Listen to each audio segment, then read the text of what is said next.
আলহামদুলিল্লাহ, দীর্ঘক্ষণ যাবৎ আমরা গুরুত্বপূর্ণ কারগুজারি শুনলাম, সুন্নতের মুজাকারা শুনলাম। আল্লাহ তাআলা আমাদেরকে এই সকল সুন্নতের উপরে আমল করার তৌফিক দান করেন। আমরা প্রতি মাসে একবার এখানে একত্রিত হই মজলিসে দাওয়াতুল হক বাংলাদেশের নামে একটি এলান। এই মজলিসে দাওয়াতুল হক বাংলাদেশের বার্ষিক ইজতেমা প্রতি বছর যাত্রাবাড়ি মাদ্রাসায় অনুষ্ঠিত হয়। আগামী 27 নভেম্বর শনিবার, আগামী 27 নভেম্বর শনিবার যাত্রাবাড়ি মাদ্রাসায় দাওয়াতুল হকের বার্ষিক ইজতেমা সকাল থেকে রাত 10টা পর্যন্ত অনুষ্ঠিত হবে। আমরা সকলে সেখানে হাজির থাকব এবং আমাদের আশেপাশের ইমাম সাহেবান, বিভিন্ন মাদ্রাসা এবং সাথী ভাইদেরকে দাওয়াত পৌঁছে দেব। আল্লাহ তাআলা আমাদেরকে আমল করার তৌফিক দান করেন। এখন আমাদের সামনে গুরুত্বপূর্ণ দিক নির্দেশনামূলক আলোচনা পেশ করবেন এই মজলিসে দাওয়াতুল হক বাংলাদেশের সম্মানিত নায়েবে আমির এবং মোহাম্মদপুর হালকার আমির, ঐতিহ্যবাহী জামিয়া রহমানিয়া আরাবিয়ার প্রধান মুফতি ও শেখুল হাদিস মহিউস সুন্নাহ আল্লামা শাহ আবরারুল হক হারদি রহমতুল্লাহ আলাইহির বিশিষ্ট খলিফা আল্লামা মুফতি মনসুরুল হক সাহেব দামাত বরকাতুহুম, তিনি এখন আমাদের সামনে গুরুত্বপূর্ণ আলোচনা রাখবেন। আমরা অত্যন্ত ধ্যান ও খেয়ালের সাথে আমলের নিয়তে প্রতিটি কথা শুনবো। আল্লাহ তাআলা আমল করার তৌফিক দান করেন। আসসালামু আলাইকুম ওয়া রাহমাতুল্লাহ।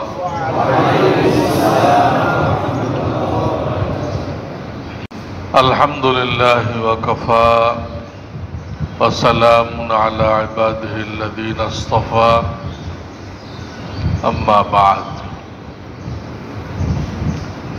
ফাআউযু বিল্লাহি মিনাশ শাইতানির রাজীম।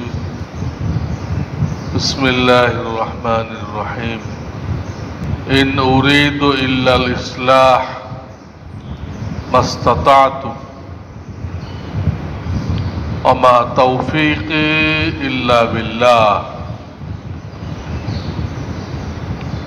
সাদাকাল্লাহুল আযীম। কোরআনে কারীম থেকে বুজুর্গানে মুহতারাম ছোট্ট একটা আয়াত তেলাওয়াত করেছি, যেখানে আমাদের প্রিয় নবীজি সাল্লাল্লাহু আলাইহি সাল্লাম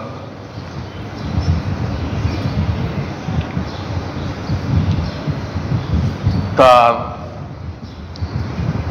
দুনিয়াতে তাশরীফ আনার উদ্দেশ্য বলেছেন। তিনি বলেন নাই আল্লাহ তাআলা স্বয়ং ওনাকে দিয়ে ঘোষণা করেছেন যে আপনি কি জন্য দুনিয়ায় গেছেন মানুষদেরকে বলে দেন। তো আল্লাহর হাবিব বলছেন, কি বলছেন? ইন উরিদু ইল্লাল ইসলাহ, আমার আর কোনো উদ্দেশ্য নেই। উদ্দেশ্য মানব জাতির সংশোধন।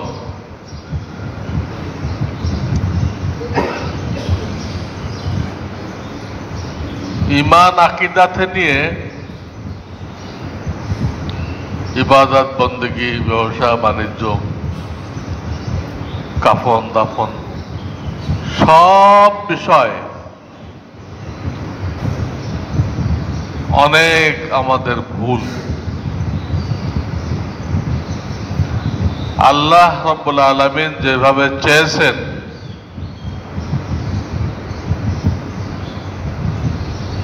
সেটা হইতেছে না, হইল আংশিক।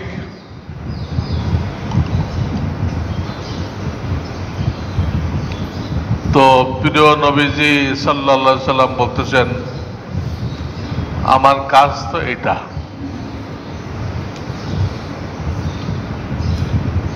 তোমাদেরকে ভুলের থেকে বের করে আনা, অন্ধকার থেকে আলোর দিকে আনা,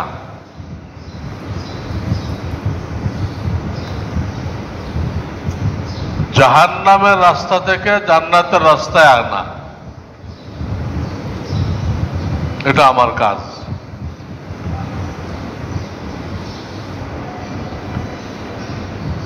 আলহামদুলিল্লাহ, আল্লাহ রাব্বুল আলামিন আমাদেরকে যে মজলিসে দাওয়াতুল হকের নামে বসার তৌফিক দিয়েছেন। মাঝখানে তো কিছুদিন আমরা জমা হইতে পারি নাই,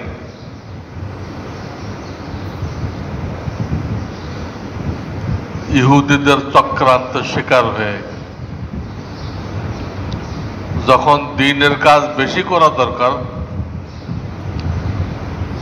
তখন আমাদেরকে দ্বীনের কাজ বন্ধ করে দেওয়া হয়েছে। ইসলামের তালিম হলো বিপদের সময় আরো বাড়াই দাও, আর আমাদের বন্ধ করে দিয়েছে।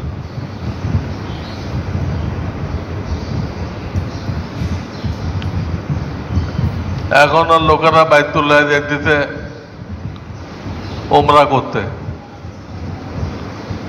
উমরা কি ফরজ না নফল? নফল। কিন্তু নামাজে যেভাবে দাঁড়াইতেছে নামাজ তো হয় না এতে। তা আপনি নফল করতে যে ফরজ নষ্ট করতেছেন, এই নফলের দরকার কি?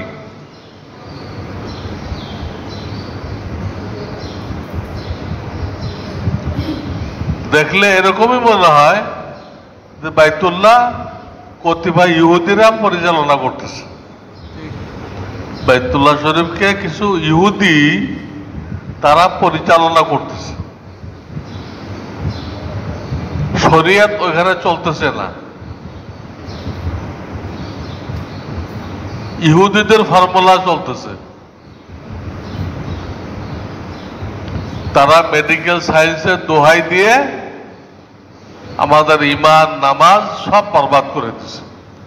ইমানও বরবাদ, সংক্রামক, বিশ্বাস করলে তো ইমান গেল। আর এত দূরে দূরে নামাজ, নামাজও শেষ থাকলো কি? এই দুটোই তো মেন, ইমান আর নামাজ। এর উপরে আর কোনো ইবাদত নেই।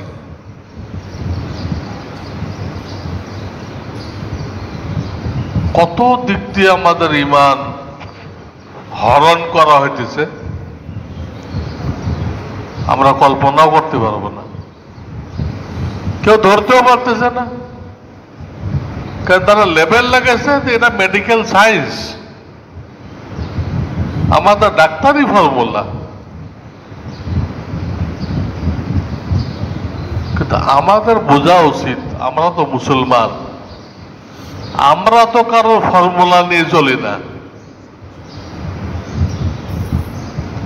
আমাদের আল্লাহ আমাদের জন্য ফর্মুলা নাযিল করছেন, এর বাইরে কোনো ফর্মুলা আমরা মানি না। যত বড় ডাক্তার আসুক, ডাক্তারের থিওরি ভুল হইতে পারে, বিজ্ঞানের থিওরি ভুল হইতে পারে, কোরআন ভুল হইতে পারে না। যালিকাল কিতাব লা রাইবা ফি, কিয়ামত তাকের কোনো কিছু পরিবর্তন হবে না, ভুল প্রমাণিত হবে না। কিন্তু এইসব জিনিসের কথা বলে বলে আমাদেরকে বিভ্রান্ত করা হয়েছে, মিসগাইড করা হয়েছে, ব্ল্যাকমেইল করা হইতেছে। এটাকে এত বেশি অপপ্রচার করা হয়েছে মানুষ ভয়ে কাঁপতেছে, যেই মনে হয় মরে গেলাম।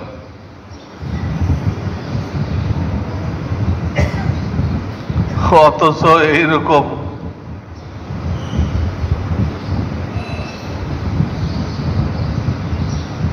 এই ধরনের সমস্যা,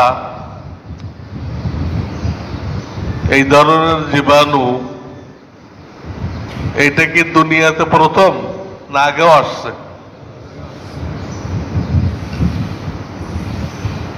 সেইগুলো তো প্রচার করা হয়নি। এটার এত প্রচার কেন? এর পিছনে কাফেরদের, ইহুদিদের ষড়যন্ত্র আছে। এটা বুঝতে গেলে গভীর এলম লাগবে।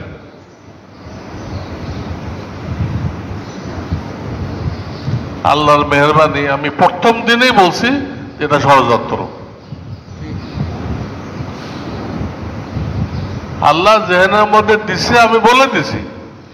তখন পর্যন্ত আমি ব্যাখ্যা দিতে পারতাম না কেন ষড়যন্ত্র।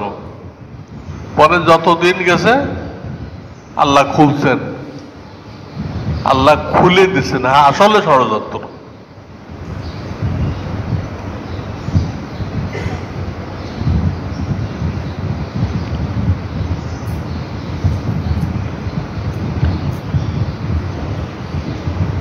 এইভাবে মানুষদেরকে ভীত সন্ত্রস্ত করা তা শরীয়ত এলাও করে না।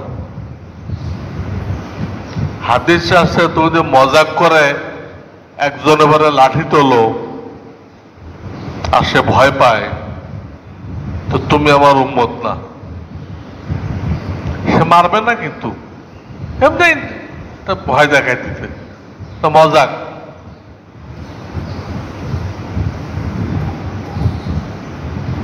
লাঠি তুলছে, একটা লোক আতঙ্কগ্রস্ত হয়েছে, এতে আল্লাহ রসুল এতটা নারাজ হয়েছে, তুমি আমার উম্মত না। মান হামালা আলাইনা সিলা ফালাইসা মিন্না। এইটা দিয়ে যে আতঙ্কগ্রস্ত করা হলো, হ্যাঁ? ওখানে তো একজন আতঙ্ক হয়, সারা দুনিয়া আতঙ্ক হয়ে গেল। বিজ্ঞ লোকদের দায়িত্ব আতঙ্কগ্রস্ত করা না আতঙ্ক দূর করা? এটা নিজে গবেষণা করেন। আল্লাহ সমাজে কিছু বুদ্ধিমান লোক রাখছেন, হাতে গণা। অধিকাংশ লোক বোঝে না, এটা আল্লাহ বলে দিচ্ছেন। ওয়ালাকিন্না আকসারান নাসি লা ইয়ালামুন। আল্লাহ, আমি যে মানুষ তৈরি করছি, অধিকাংশ বোঝে না এরা। আর অল্প কিছু লোক আল্লাহ তৈরি করছে, তারা বোঝে। তাদেরকে এলেম দিছে, গভীর এলেম দিছে, জ্ঞানী গুণী বানাইছে।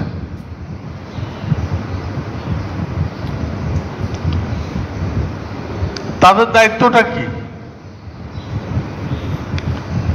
মানুষের পেরেশানি দূর করা, সমস্যা সলভ করা।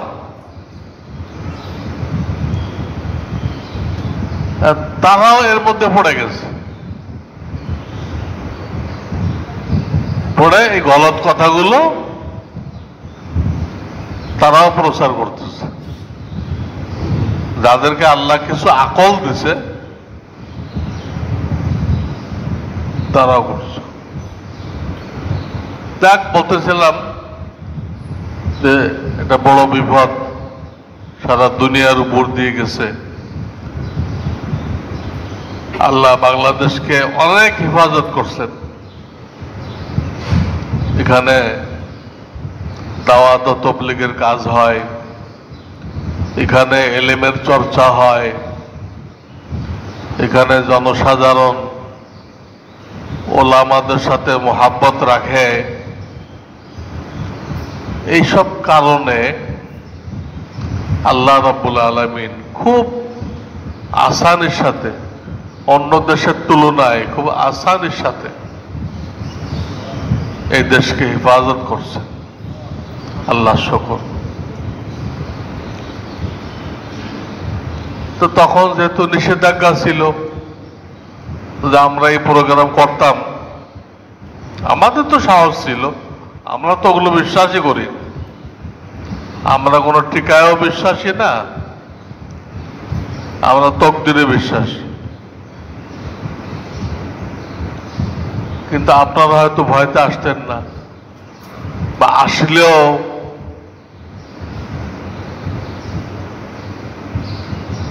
প্রশাসন ডিস্টার্ব করতো, আপনারা আইন মানেন না, আপনারা আইন মানেন না, এই জন্য আমরা চাইলেও হয়নি। তো আল্লাহর মেহেরবানি, আল্লাহ সেই বাধা দূর করে দিয়েছেন। আল্লাহ যেন এটাকে বাকি রাখেন, চালু রাখেন। জুড়ে থাকতে পারলেই লাভ। আমি আগেও বলেছি, একটা আম যদি লেগে থাকে তাহলে এটা পরিপূর্ণ হবে।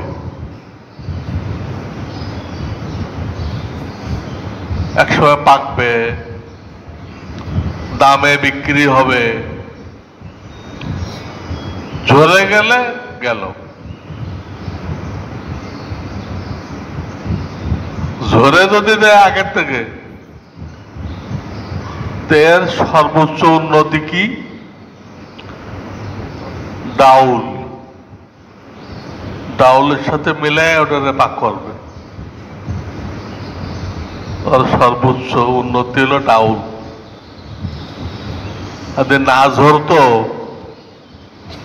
তাহলে এর সর্বোচ্চ উন্নতি হইতো দুধ।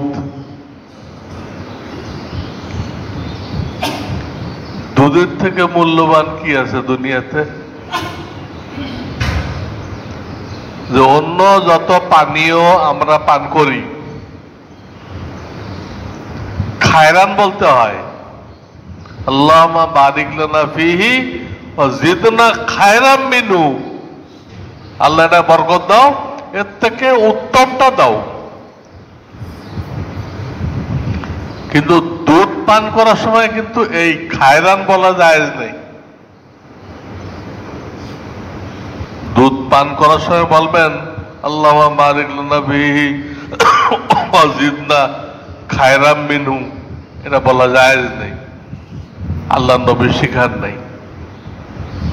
ওর থেকে খায়ের নেই, দুনিয়াবি নেয়ামতের মধ্যে এর থেকে উপরে আর নেই।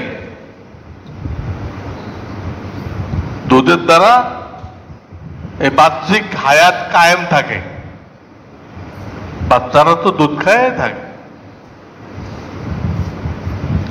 আর এলেমের দ্বারা রুহানি হায়াত কায়েম থাকে। এলেমের দ্বারা কোন হায়াত কায়েম থাকে? আর দুধের দ্বারা বাহ্যিক হায়াত, জাহেরি হায়াত। এই জন্য স্বপ্নে যদি কেউ দুধ পান করতে দেখে, তার অর্থ কি? সে এলেম পাবে। কিভাবে? বুখারী শরীফে কয়েকদিন আগে একটা হাদিস পড়াইলাম,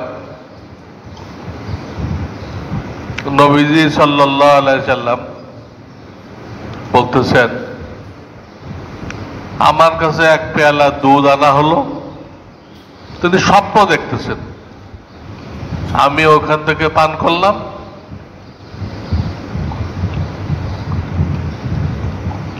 পেয়ালাতে যেটুকু বাকি ছিল ওইটা ওমরকে দিয়ে দিলাম, ওমর ওটা পান করলো। দুধ তো সাহাবায়ে কেরাম রাদিয়াল্লাহু তাআলা আনহুম জিজ্ঞেস করলেন, ইয়া রাসূলুল্লাহ ফামা আউয়ালতাহু, আপনি এর ব্যাখ্যা কি করলেন? বুখারী শরীফের হাদিস, প্রথম খণ্ড। নবীজি ব্যাখ্যা দিলেন, আল ইলম, আমাকে আল্লাহ ইলম দিছে, কোটে দেখানো হয়েছে, এবং আমার থেকে ওমর সেই এলেমের বড় একটা অংশ পাইছে।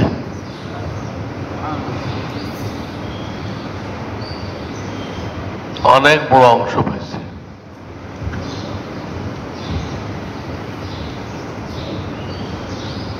এই জন্য ওমর সম্পর্কে নবীজি বলেছেন, আমার পরে যদি নবী আসার সুযোগ থাকতো, লাউ কানা বাদি নাবিয়্যুন লাকানা ওমর, তাহলে কে হতো? ওমর হইতো। অনেকে এই হাদিসটা বোঝে না, তারা মনে করে তাহলে তো আবু বকর সিদ্দিক থেকে ওনার যোগ্যতা বেশি হয়ে গেল। বাস্তবে তা না, কিন্তু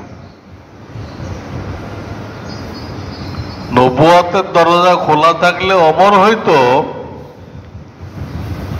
এই হাদিসই প্রমাণ করে। ওমর তখন হইতে পারত, তো আবু বকর তো আরো বেশি চান্স উনি হইতে পারতেন।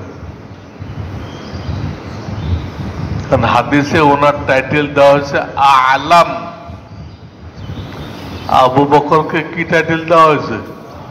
ওয়াকান আলামানা। আবু বকর আমাদের মধ্যে সবচেয়ে বড় আলেম ছিলেন। তো ওমর যদি নবী হইতে পারে, তো সবচেয়ে বড় আলেম নবী হইতে পারবে না? এদের শব্দ দেখে কিন্তু নিজে ব্যাখ্যা করা যায় না। আপনি তো ব্যাখ্যা এটাই করবেন যে ওমরের সাংঘাতিক যোগ্যতা, ওনার সম্পর্কে নবীদের এরা কইছে। কিন্তু এই হাদিস দ্বারা যে বোঝা যায় যে নবুয়তের দরজা খোলা থাকলে ওনার থেকেও বেশি যোগ্য কে, ওই হাদিস দ্বারা বোঝা যায়। এলেমওয়ালারা বোঝে। আপনি তো অভিধান দিয়ে অর্থ করে ওই ওমর পর্যন্ত থামে যাবেন।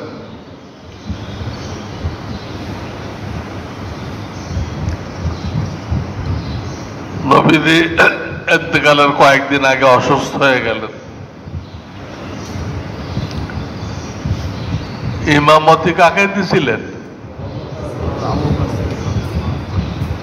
মসজিদের ইমামতিকে ছোট ইমামতি বলে, দেশ চালানোকে বড় ইমামতি বলে।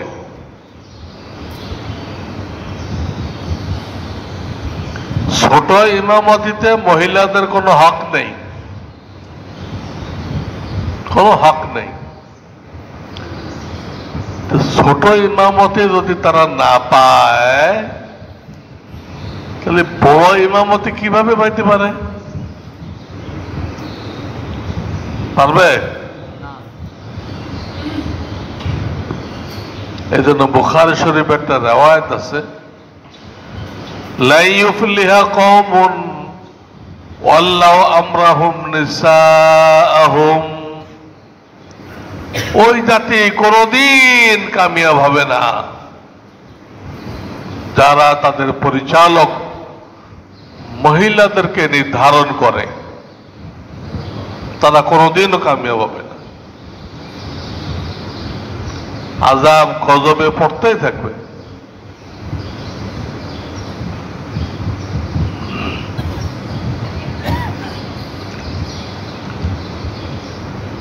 তো আবু বকর সিদ্দিক হলো আলাম।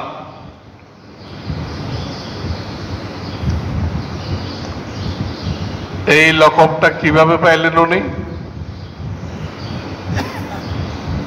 একদিন নবী আলাইহিস সালাম বলতেছিলেন, আল্লাহ তাআলা তার এক বান্দাকে এখতিয়ার দিছে, অধিকার দিছে, তুমি আরো দুনিয়ায় থাকতে চাইলে থাকতে পারো, আর যদি আমার কাছে আসতে চাও আসতে পারো। এখতিয়ার দিছে। তো ওই বান্দাটা আল্লাহর কাছে যাওয়াটাকেই পছন্দ করছেন।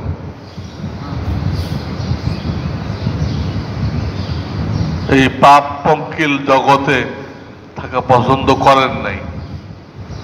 এলো হাদিস, হাদিস শেষ হয়ে গেল। একটা বান্দাকে আল্লাহ এখতিয়ার দিছে, এই দুটার একটা করো, তো উনি এটা দিছেন। শেষ, সবাই বসে আছে, আপনারা বসে আছেন, সবাই বসে আছে, একটা লোক কাঁদতেছে। কে? আবু বকর সিদ্দিক রাদিয়াল্লাহু আনহু। লোকেরা বলল, আপনি কাঁদেন কেন? আল্লাহ একটা লোকরে এখতিয়ার দিছে, সে দুনিয়ায় থাকাকে পছন্দ করে নাই, ঠিক আছে, ভালো, তা আপনি কাঁদতেছেন কেন? আবু বকর সিদ্দিক রাদিয়াল্লাহু আনহু বলেন, ওই একটা লোক তো মুহাম্মদ রাসূলুল্লাহ সাল্লাল্লাহু আলাইহি ওয়াসাল্লাম।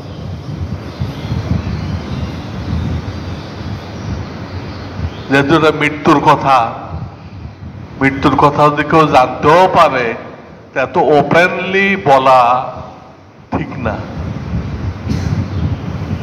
ওপেনলি বলা।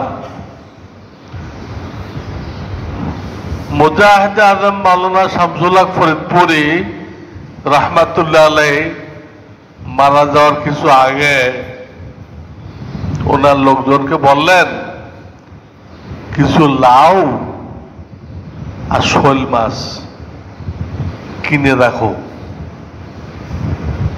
বললো কি জন্য?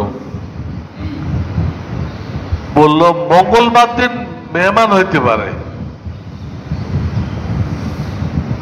তো হঠাৎ কোথায় পাইবা, আগের থেকে কিনে রাখো। তো তারা কিনে রাখছে লাউ আর শোল মাছ, এই দুটো মেলে খুব ভালো। শোল মাছও লম্বা, লাউও লম্বা, এই দুই লম্বা খুব ভালো মেলে, খুব মজাদার হয়। তারা কিনে রাখছে। পরে দেখা গেল মঙ্গলবার ওনার ইন্তেকাল হয়েছে এবং সব ওনার দূর দূরান্ত মেহমানরা ওনার বাড়িতে এসে উঠছে। এটা কিন্তু বললেন যে আমার ওই দিন মৃত্যু হবে, এটা বলেন নাই। কিন্তু এটা উনি কাশ্মীর দ্বারা যদি বুঝতে না পারতেন, তো লাউ আর শোল মাছ কিনতে কইলেন কেন? উনি তো বুঝছেন।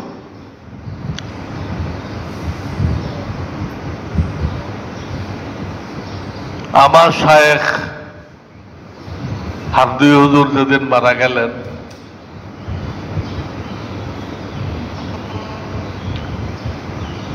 সেই দিন বিকেলের যে তালিম হয়, ওই তালিম কোন জায়গা দিয়ে হবে, অন্যদিন তো উনি পড়তেন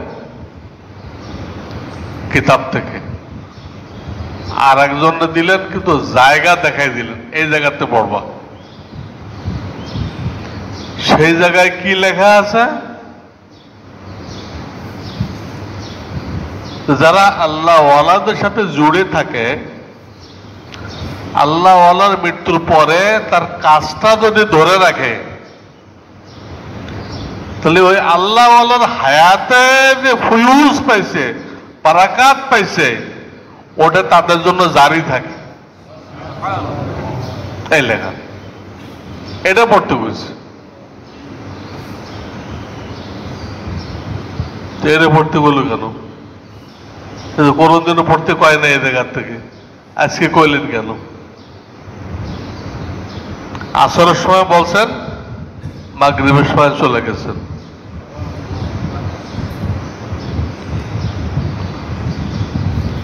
আবার আর এক জায়গাতে পড়তে কইছে, সেই জায়গায় লেখা আছে কামালাত আশরাফিয়া কিতাবে,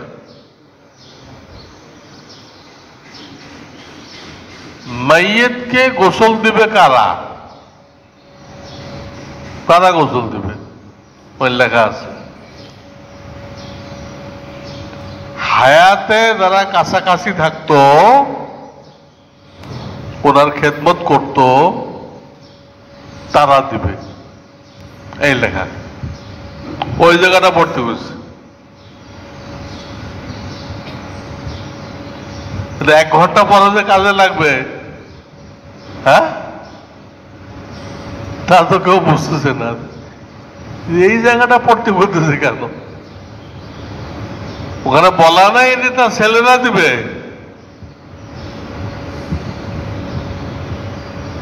ওনার খেদমত করতো কারা? তারা দিবে গোসল। আর ওখানে তো মেহমান যাইতে থাকে আসতে থাকে, ওটা হলো মানুষ তৈরির কারখানা।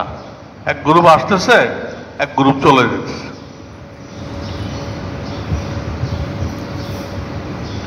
হযরতের কাছে সব চার্ট থাকে, চার্ট। যাওয়ার পরেই চিঠিতে লিখতে হয় যে আমি এই কয়েকদিনের জন্য আসছি, অমুক দিন অমুক ট্রেনে আমি ফেরত যাব।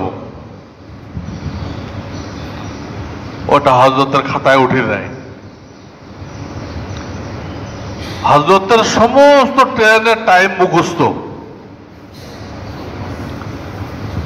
ওই টাইম আসার আগে সে এখনো কোনো প্রস্তুতি নেয় নাই। হযরত আসে ধমকাই দেয়, এই তোমার ট্রেনের মাত্র আধা ঘন্টা বাকি আছে, তুমি এখনো বের হও নাই। হযরত আসে ওই মেহমানকে ধমকায়, বাসার থেকে বের হয়ে আসে, ওই খাতায় দেখতেছে আজকে এই টাইমে অমুক চলে যাবে, সে কোন কামরায় আছে সব তো মুখস্থ। আর সে ধমকায়। তো তাদেরকে বিদায় দিছে ওই দিন।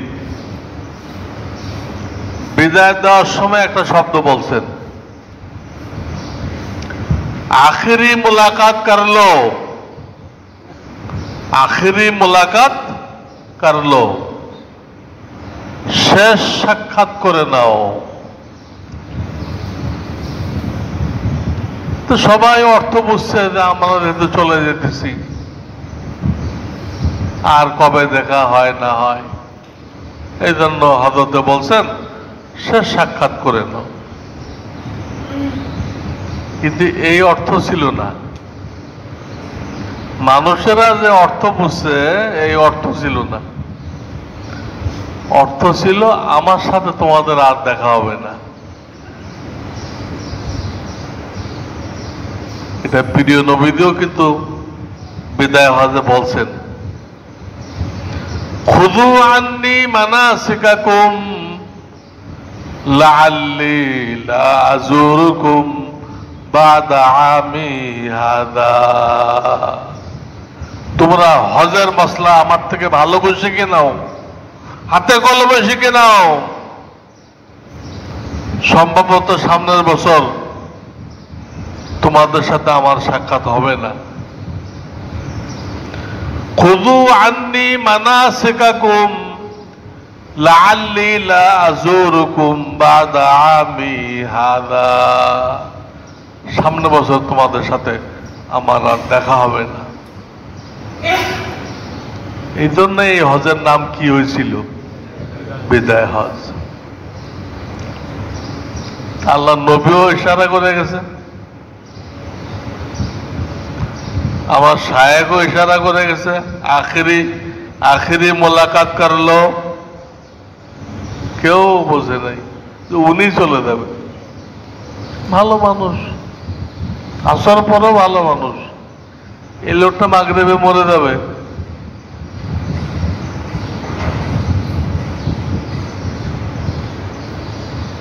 মাওলানা শামসুল হক ফরিদপুরেও বলে গেছে। কেউ তোর গায়েব জানে না, আল্লাহ ছাড়া কেউ গায়েব জানে না। হ্যাঁ, কিন্তু আল্লাহ তাআলা আল্লাহওয়ালাদের কলবের মধ্যে ইলহাম করেন, কলবের মধ্যে ইলহাম করেন। এটা দিয়ে তারা অনেক কথা জানতে পারে।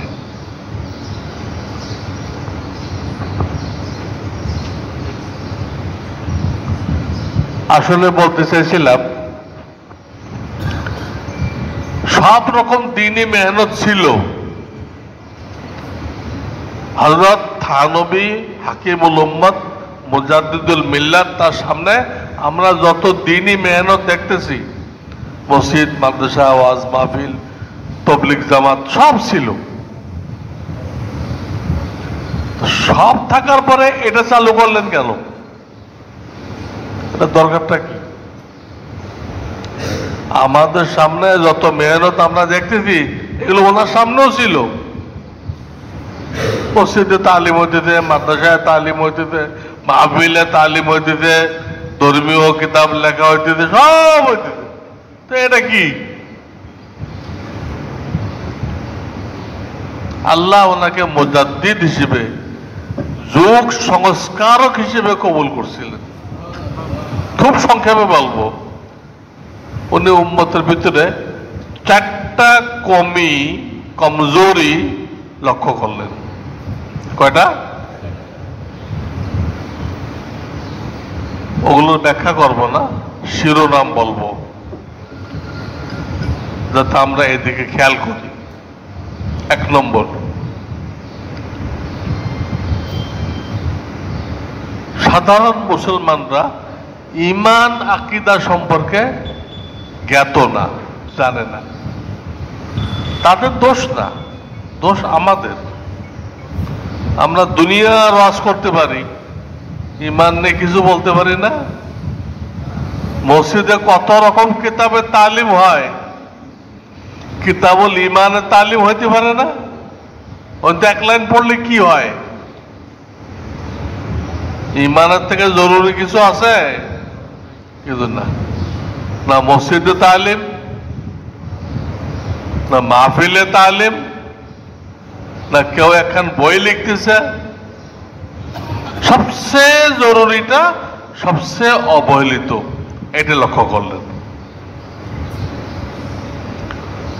2 নম্বর লক্ষ্য করলেন, পাবলিকের তেলাওয়াতে তো বড় বড় ভুল,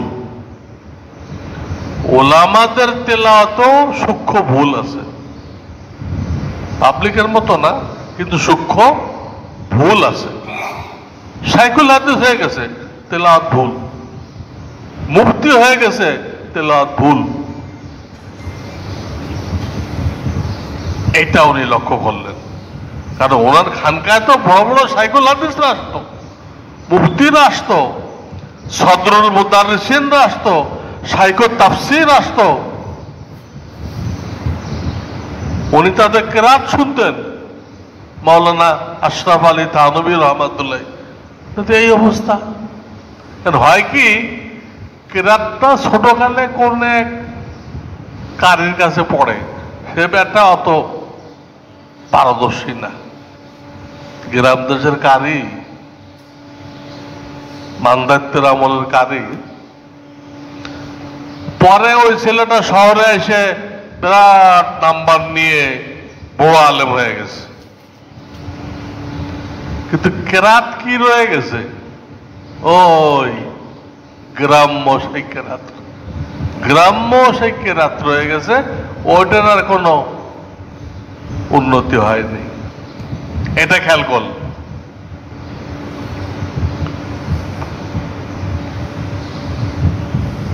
কোরআনের তাফসীর অভাব। তাফসীর মানে সত্য কথা। 3 নম্বর লক্ষ্য করলেন, কোন একটা আমলের মধ্যে 16 আনা সুন্নত পাওয়া যাইতেছে না। বয়ান খুব হইতেছে, তবলিগ খুব হইতেছে, কিন্তু কোনটার মধ্যেই পুরাপুরি সুন্নত নেই, আংশিক আছে। আংশিক আজা বলে উল্টা পাল্টা। কি খানার সুন্নত কি?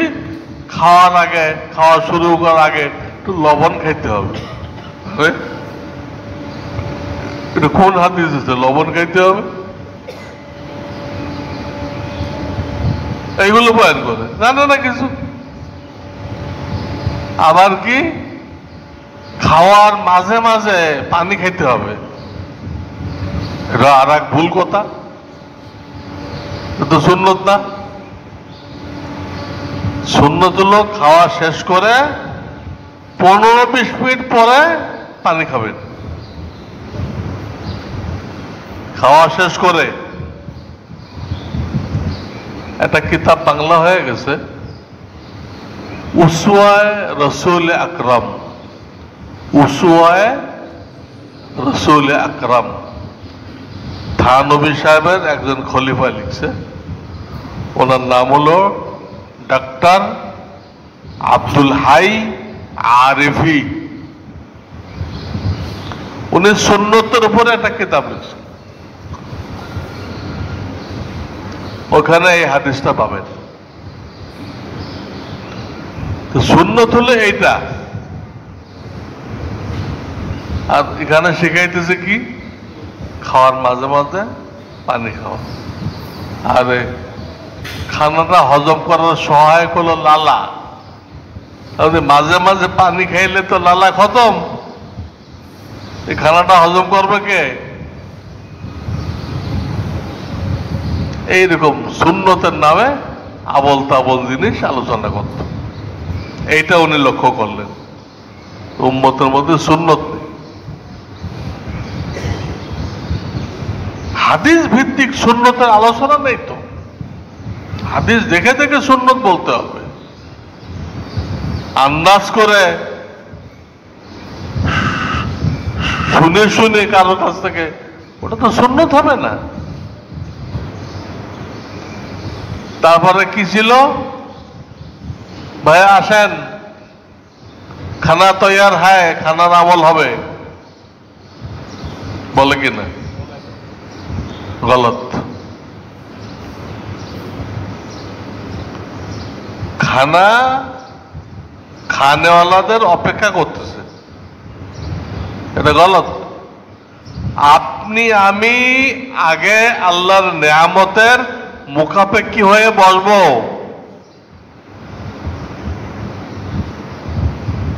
তারপরে আল্লাহর নেয়ামত আসবে। খাওয়া হয়ে গেছে, বাকি খানা নিয়ে যাবে, তারপরে আমরা উঠব। পিসাবকে বলে শায়েখে বাতেন, শায়েখে, আর খানাকে বলা হয় শায়েখে বতন। শায়েখে বাতেন মানে আত্মশুদ্ধি করে, আর শায়েখে বতন মানে এই পেটের শায়েখ।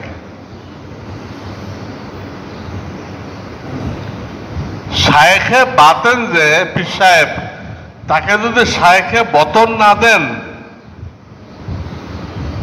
তো উনি বিছানাতে উঠতেও পারবে না, আপনাকে কোনো বয়ানও শোনাইতে পারবে।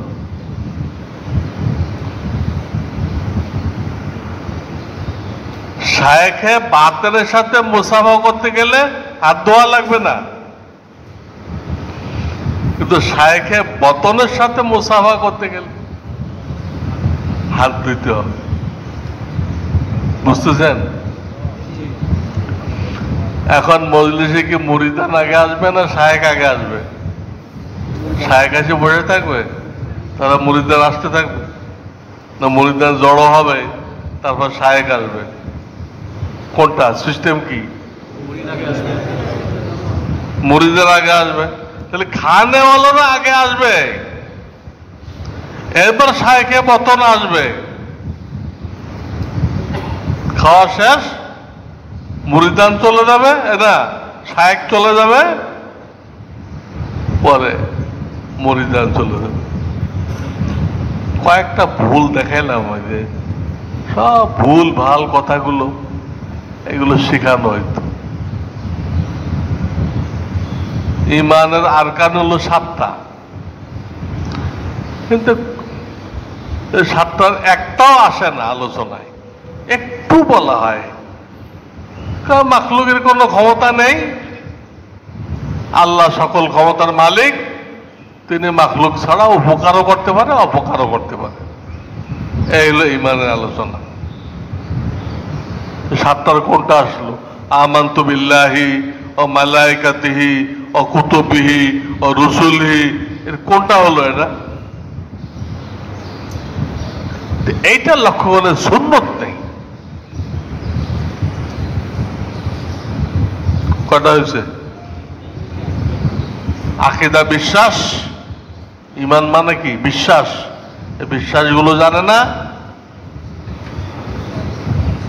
তারপর 2 নম্বর বলছে কোরআন সহি নেই, 3 নম্বরে সুন্নত নেই। সর্বশেষ যেটা উনি খেয়াল করলেন, উম্মতকে গুনাহ কি কি, আল্লাহর নাফরমানি কি কি, এটা তালিম দেওয়া হইতেছে না। এটা যদি তারা জানতে না পারে তো বাঁচবে কেমনে যে এটা আল্লাহর নাফরমানি। দুনিয়াতে এই ক্ষতি, আখেরাতে এই ক্ষতি।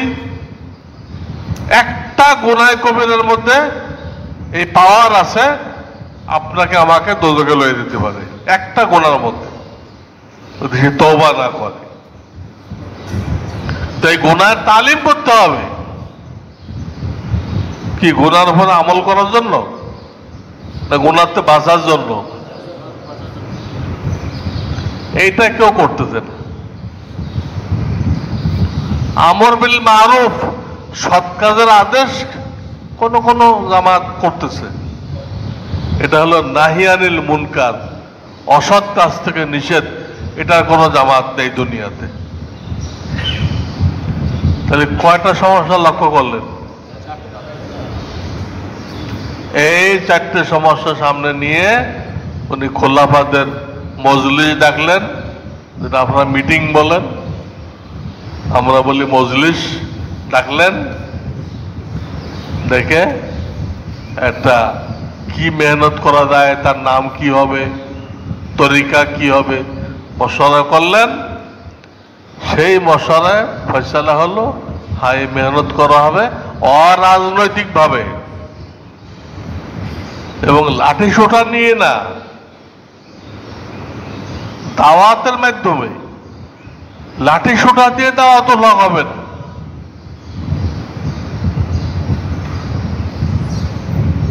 তবলিগ যেন দাওয়াতের মাধ্যমে করে, দাওয়াতের মাধ্যমে করতে হবে। এবং নাম ঠিক করা হলো মজলিসে দাওয়াতুল হক। এটা কোরআনের আয়াতে আছে, লাহু দাওয়াতুল হক, এক আয়াত আছে, ওইটা নাম ঠিক করা হলো। মাওলানা থানবী সাহেবের পুরা জীবনের সার নির্যাস এখানে ঢুকাই দিলেন। 4টা তরিকা আছে আত্মশুদ্ধির। আমরা যারা উলামায়ে দেওবন্দকে ফলো করি, আমরা সৃষ্টি তরিকার অনুসরণ করি। এই তরিকার সারমর্ম হলো সুন্নত অনুযায়ী করো, যা করবা। এইখানে যে পরিমাণ সুন্নতের উপরে তাকিদ দেওয়া হয়, আর 3টাতে এই পরিমাণ দেওয়া হয় না, সবটাতে আছে। কিন্তু যত জোর দেওয়া হয় এটা আর কোথাও দেওয়া হয় না। কেন জোর দেওয়া হয়? একটা মানুষ যখন নবীজির অনুসরণ করে, নবীজির মতো চেহারা ছবি বানায়, নবীজির তো আল্লাহর কাছে সবচেয়ে প্রিয়, ওই লোকটার পরে যখন আল্লাহর নজর পড়ে, আরে আমার হাবিবের মতো, তো অটোমেটিক তার উপর কি চলে আসে? আল্লাহর মোহাব্বত চলে আসে। কারণ তার চেহারা ছবি কার মতো? নবীদের মতো। নবীদিকে আল্লাহ সবচেয়ে মহব্বত করে। যে নবীদিকে ফলো করে তার উপর আল্লাহর মহব্বত চলে আসে, আল্লাহ থেকে টাইনে উঠাই নিয়ে দেয় জান্নাতে। ফিরআউন যাদেরকে ডেকে আনছিল, জড়ো করছিল 70,000 জাদুঘর, ফিরআউন ঈমান পাইল না, জাদুঘররা ঈমান পেয়ে গেল। পার্থক্য কি? ফিরআউন মূসা আলাইহিস সালামের পোশাক পরে নাই, কিন্তু জাদুঘররা যখন ময়দানে আসছিল মোকাবেলা করতে, মুসা আলাইহিস সালামের। কি মনে করে ওরা মুসা আলাইহিস সালামের ড্রেস পরে আসছে, ওই জামা ওই পাগড়ি। তো পরে তো হেরে গেছে, হেরে সবগুলো মুসলমান হয়ে গেছে। ফেরাউন কত ধুমকি দিল, তোমাদের ফাঁসি দিব, এই করব সেই করব, কত ধুমকি দিল, কোনো কাজ হলো না। সাপ বলে দিল ফাকজি মা আনতা কজ, ফাকজি কোরআনের আয়াত, মা আনতা কজ, তোমার যা করো যে করো, আমরা ইমান আনছি তো আনছি, তোমার যা মনে চাই করো, ফাকজি মা আনতা কজ। মুসা আলাইহিস সালাম আশ্চর্য হয়ে গেলেন যে এই লোকগুলো ইমানদার হলো, ফেরাউন তো আনলো না, ব্যাপারটা কি? আল্লাহ তাআলাকে জিজ্ঞাসা করল, এরা ইমান আনলো, এরা তো আমার মোকাবেলা করতে এসেছিল, ফেরাউনও মোকাবেলা করতে চায়, তো মোকাবেলা হলো ইমান পায় তো সবাই পাবে, ফেরাউন তো পেল না। আল্লাহর পক্ষ থেকে উত্তর আসলো, না এরা তো তোমার মতো সুরত বানাইছে, আকৃতি ধারণ করছে, তোমার আকৃতি যখন আল্লাহ এদেরকে দেখছে, আল্লাহ দয়া এসে গেছে। আমার প্রিয় মুসা কালিমুল্লাহ, তার চেহারা ছবি এরা বানাইছে, এদেরকে আমি মাহরুম করতে পারি না। কিন্তু ফেরাউন তো তোমার সুরত বানায় নাই, তোমার আকৃতি ধারণ করে নাই, ওকে কি হিসেবে দিব? কোন হিসাবে তো পড়ে না। এই জন্য যে সমস্ত লোক পাবলিক আলিমও সহিগুল করতে পারে না, কিন্তু লেবাস পোশাক চেহারা ছবি ওলামাদের মতো বানাইছে, ওলামাদের মহাব্বতে। এদের হাসর ওলামাদের সাথে হবে, এরা আলেম না,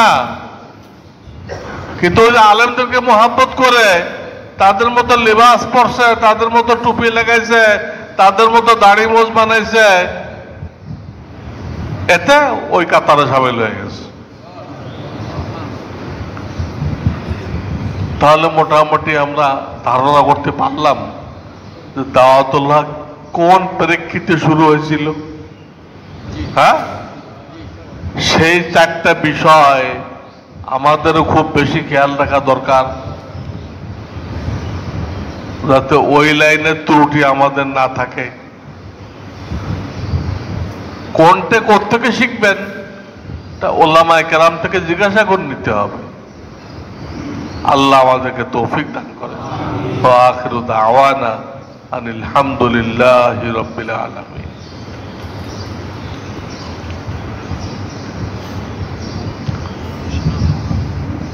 এখন তো চলতেছে রবিউল আউয়াল, সিরাতের মাস। আমরা তো 12 মাসে সিরাত করি। এক শ্রেণীর লোকেরা এই মাসে মিলাদ করে, একদম বেকার। আর এক শ্রেণীর লোকেরা সিরাত করে, সিরাতুন নবীর মাস। কিন্তু দাওয়াতুল হক ওয়ালারা খালি এই মাসে করে না, এই মাসে তো করে, 12 মাস করে, পুরা জিন্দেগি করে। রসুলের সিরাত কোরআনের তাফসীর, রসুল পাকের সিরাত কোরআনে, এটা এক মাসের জিনিস না, এটা সারা জীবনের জিনিস। আলহামদুলিল্লাহ, সেটার সাথে আমরা জড়িয়ে আছি। আল্লাহ আমাদেরকে কবুল করুন। সামনের চাঁদে রবিউল সানি, এখানে ক্যালেন্ডার হিসেবে 13 তারিখ লিখছে, ঠিক থাকতেও পারে নাও থাকতে পারে। ইংরেজি হল 19শে নভেম্বর, 19শে নভেম্বর। আর ওই মাসে কিন্তু আবার 27শে নভেম্বর যাত্রাবাড়ি বার্ষিক ইজতেমা আমাদের এখানে আছে। হ্যাঁ, আমাদের এখানে 26 না কি বললাম 19 তার মোটামুটি সপ্তাহখানি পরেই যাত্রাবাড়ি।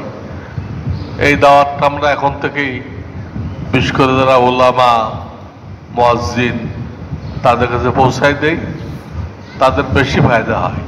আর তারা ঠিক হলে তো পৌঁছালে ঠিক হয়ে গেল।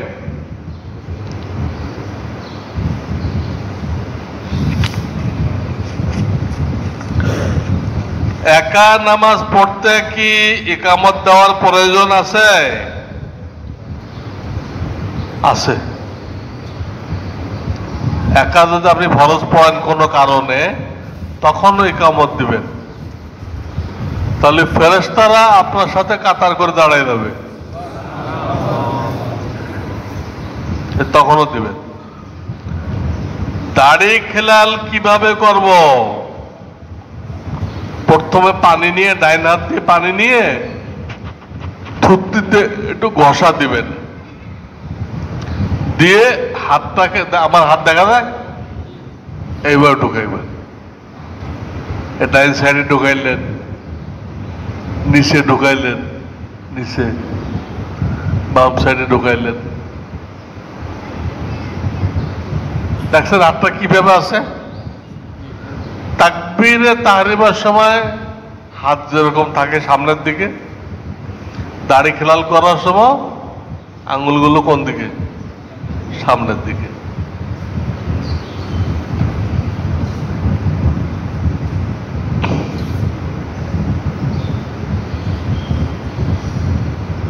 এক ভাই দোয়া চাইছে আল্লাহ যেন তাকে আল্লাহওয়ালা পাত্রী মিলাই দেয়। সবার দরকার, আল্লাহওয়ালা পাত্রী না হলে তো আপনাকে দ্বীনের উপরে চলার জন্য সাহায্য করবে না।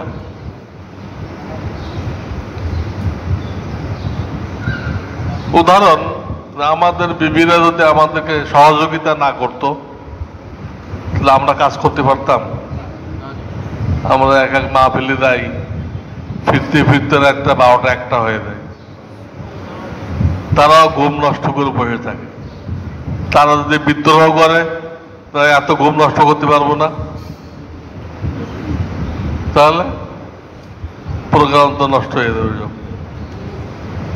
এই জন্য দ্বীনের পথে চলতে গেলে বিবিদের সহযোগিতা দরকার, আবার বিবির জন্য স্বামীর সহযোগিতা দরকার। এই জন্য আল্লাহওয়ালা পাত্রীর বিকল্প নেই।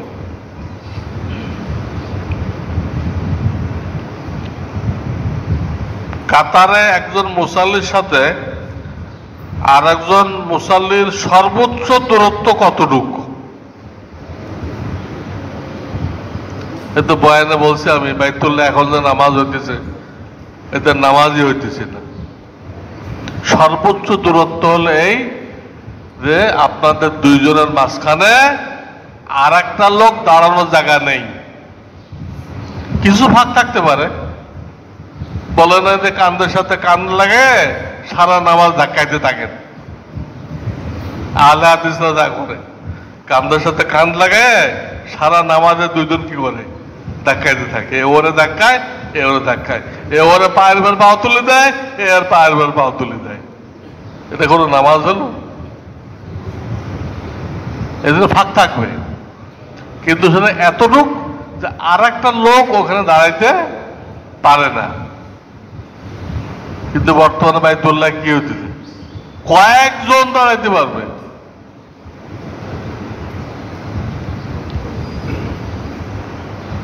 এত ছোট লেখা এত পড়া মুশকিল। মহিলারা স্বামীদের নাম ধরে ডাকে, এটা গলত। মহিলাদেরকে বলা হয়েছে স্বামীদেরকে ইজ্জত করো। কি করো? এমনকি আমাদের রাসূল সাল্লাল্লাহু আলাইহি সাল্লাম বলেছেন, আমার ধর্মে যে আল্লাহ ছাড়া কাউকে সিজদা করা জায়েজ থাকতো, প্রত্যেক মহিলাকে বলতাম তোমার স্বামীর জন্য সিজদা করে সম্মান জানাও। সম্মান জানাতে বলা হয়েছে, তো নাম ধরে যদি ডাকে, এটা কাফেরদের কালচার। আমাদের মেয়েরা ইসলামী কালচার শেখে নাই। স্কুল কলেজে পড়ে কোন কালচার শিখছে? কাফের দ্বারা শিখছে, নাম ধরে ডাকে। আপনি বুঝবেনই না ওটা স্বামী না ছোট ভাই, কারা ডাকতেছে।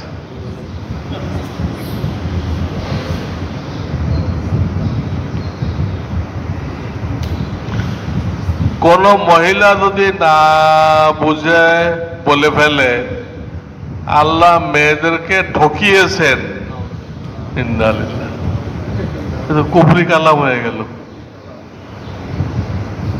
ঠকাইছে না জিতাইছে? কারণ সে বাপের থেকে মেরাজ পাবে, মায়ের থেকে পাবে, স্বামী মারা গেলে স্বামীর থেকে পাবে, কোনো ছেলে মারা গেলে পাবে তার থেকে, সব জায়গাতে পাবে। খরচের কোনো দায়িত্ব নেই, কারোর খরচের দায়িত্ব তার নিজের খরচের দায়িত্ব তার উপর না। সব জায়গাতে খালি পাইতেই আছে। কি করবে এই টাকা? মসজিদ বানাবে, মাদ্রাসা বানাবে, খরচের দায়িত্ব নেই। আর পুরুষ যত তার তুলনায় ডবল পাইল। সে 1 লাখ পাইলে ভাই পাবে কত? 2 লাখ। কিন্তু তার তো নিজের খরচ, স্ত্রীর খরচ, ছেলে পেলের খরচ, আত্মীয় স্বজনের খরচ, মসজিদওয়ালারা টাকা চাইতেছে, মাদ্রাসাওয়ালারা টাকা চাইতেছে, তার তো 1000 রকম খরচ। সেদিন লক্ষ্য করলে আল্লাহ মেয়েদেরকে জিতাইছে, ঠকায় নেই। তো ওই যে এনজিওরা উল্টা বোঝাই দিছে। এনজিওরা দেশের দুশ্মন, ইসলামের দুশ্মন, মা বোনদের ইজ্জতের দুশ্মন। দেশের দুশ্মন, ইসলামের দুশ্মন, মা বোনদের ইজ্জতের দুশ্মন। কিসের নারী স্বাধীনতা? এটা ভাওতাবাজি। এই স্লোগানটা দিয়ে কাফেররা চায় রাস্তাঘাটে, হোটেলে, সব জায়গায়, অফিসে অন্যের স্ত্রীকে, মেয়েকে ভোগ করতে চায়। তো ওটা তো বলা যায় না। আমি যেখানে যাই ওখানে মহিলা থাকতে হবে, আর না আমার মাথা ঠিক থাকে না। তা বললে তো পিঠের চামড়া থাকবে। তো পুলিশ করে আর এক ভাই বলতেছে নারীদের স্বাধীনতা দিতে হবে।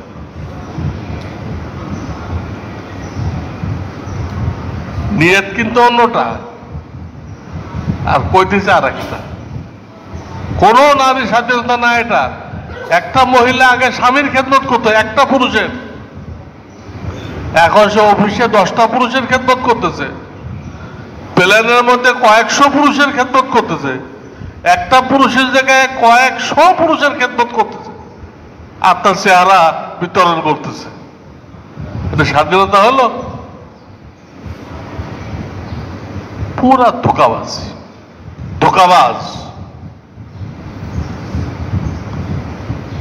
এবং তাদের পাওয়ার সরকারের পাওয়ার থেকে বেশি। সরকার তো চাইছিল মেয়েদেরকে 18 বছর আগে বিয়ে দেওয়া যাবে, এনজিওরা তো পারলো না, বাল্য বিবাহ যাবে না। আরে বালে গেছে 8 বছর আগে, এখনো বাল্য রয়েছে। শব্দ কইতেছে বাল্য, বয়স 18 বছর। 18 বছর বাল্য থাকে। আমাদের সরকার চাইছিল না 16 বছরও দেওয়া যাবে। এই এনজিওরা চেঁচামেচি আরম্ভ করে দিল।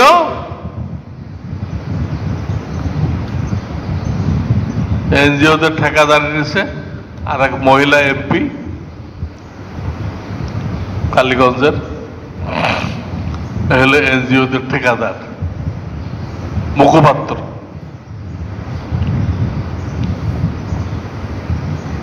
তো এখন তারা দেখা যায় বেশি শক্তিশালী। একটা দেশে কয়টা সরকার থাকবে? হ্যাঁ, একটা। আমাদের দেশে কয়টা সরকার আমি বুঝতে পারতেছি না। কেন এনজিওটা আইন করছে কুত্তা মারা যাবে না, কুত্তা নাকি খুব বরকতময়। আল্লাহ রসুল যে কুত্তা যদি থাকে তোমার বাড়িতে, প্রত্যেক দিন তোমার আমল নামার থেকে এক উহুদ পাহাড় পরিমাণ সব কমে দেবে, এক উহুদ পাহাড়। আমরা কইতেছে কুত্তা রাখতে হবে, খুব বরকতময়। এই জন্য এখন কিন্তু কুত্তা মারা নিষেধ। কুত্তা এত বেড়ে গেছে যে রাত্রে অনেক এলাকাতে দেওয়া যায় না, কুত্তা হামলা করে দেয়। তো এই আইনটা কি আমাদের গভর্নমেন্ট করছে না এনজিওরা করছে? উদাহরণ দিয়ে বুঝাইলাম দেশে গভর্নমেন্ট কয়টা, এনজিওর যে গভর্নমেন্ট, ওর কাছে আমাদের গভর্নমেন্ট তো অসহায় হয়ে পড়ছে। গভর্নমেন্টকে উদ্ধার করা দরকার, সবাই মিলে দয়া করে।